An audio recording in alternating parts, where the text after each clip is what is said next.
Public interest वाली यह पत्रकारिता रिपब्लिक भारत के ऐश्वर्य कपूर और सभी हुड़क-चुल्लुओं के मुखिया सुधीर चौधरी ने की है। जब देश के सामने अमेरिकी टैरिफ का सवाल मुंह बाकर खड़ा है, कई सेक्टर ऐसे हैं जिनमें टैरिफ के कारण मातम छाया हुआ है।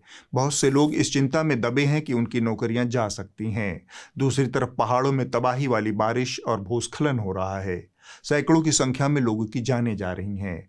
इतने महत्वपूर्ण और संवेदनशील समय में रिपब्लिक भारत का यह नौकंजलोचन एक पूरा शो इस बेमतलब की बकवास पर खर्च कर देता है कि राहुल गांधी मोजा पहनकर मखाने के खेत में क्यों घुसे। अब अगले को हमेशा बोला है कि भैया अपने पैरों को साफ रखना है, तो अगला मोजा पहन के, सॉक्स पहन के मखाने के खेत में उतर गया, पानी में सॉक्स पहन के उतर गया। जैसे कोई सॉक्स पहन के 4 साल का बच्चा मोजे पहन के बिहार में खेत में नहीं उतरेगा जिसमें पानी भरा है मखाने का, लेकिन राहुल गांधी उतर गए क्योंकि उनको प्रैक्टिकल एक्सपीरियंस नहीं है लाइफ का। इसी तरह ये घोघा बसंत चैनल और एंकर्स जरूरी मुद्दों को भटकाकर गैर जरूरी बातों पर दिन रात कुकुरहाव करते रहते हैं। हुड़क-चुल्लुओं के एक और प्रतिनिधि हैं तिहाड़ शिरोमणि। इन्होंने डीडी न्यूज पर आने वाले अपने शो को पूरा का पूरा मोदी चालीसा में तब्दील कर दिया।